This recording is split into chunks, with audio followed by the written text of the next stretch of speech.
வந்து நம்ம MCA டிபார்ட்மெண்ட்டோட prayer. So first வந்து ப்ரேயர் சாங் இருக்கும், அப்புறமா வந்து ஹோலி புக்ஸ் ரீடிங் இருக்கும். யாரெல்லாம் என்னெல்லாம் பண்ணுறீங்க மேம் கேட்டு விட்டாங்க. அப்போ நம்ம ஏதாவது டிஃப்ரெண்ட்டாக பண்ணலாமா? அப்போ நான் பகவத்கீதை ரீட் பண்ணவா? அப்போ நான் குரான் ரீட் பண்ணவா? அப்போ நான் பைபிள் ரீட் பண்ணவா? ஓகே.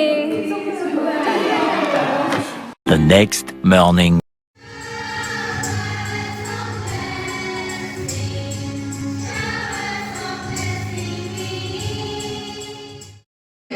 ஞானத்தை போல் தூய்மையானது இந்த உலகில் எதுவும் இல்லை என்று ஸ்ரீ கிருஷ்ணர் கூறுகிறார். தேங்க்யூ. இந்தியாவில் நிறைய இடங்கள்ல ஒரு மத கலவரங்கள்லாம் நடக்கும்போது ஒரு முஸ்லீம் ஃபேமிலியை வந்து ஒரு ஹிந்து ஃபேமிலியில் போய் அடைக்கலமாக உண்டாந்தாங்க. அவங்களாம் காப்பாற்றினாங்க. ஸோ நம்ம பொதுமக்களுக்குள்ள, மாணவர்களுக்குள்ள, சமுதாயத்துக்குள்ள மத வேறுபாடுகள்லாம் கிடையாது. அதுக்கு ஒரு மிகப்பெரிய எக்ஸாம்பிள் நீங்கள் கண்டிப்பாக அந்த உலகத்துக்கு ஒரு வழிகாட்டுறீங்க. எம்சிஏ ஸ்டூடெண்ட்ஸ் அவர்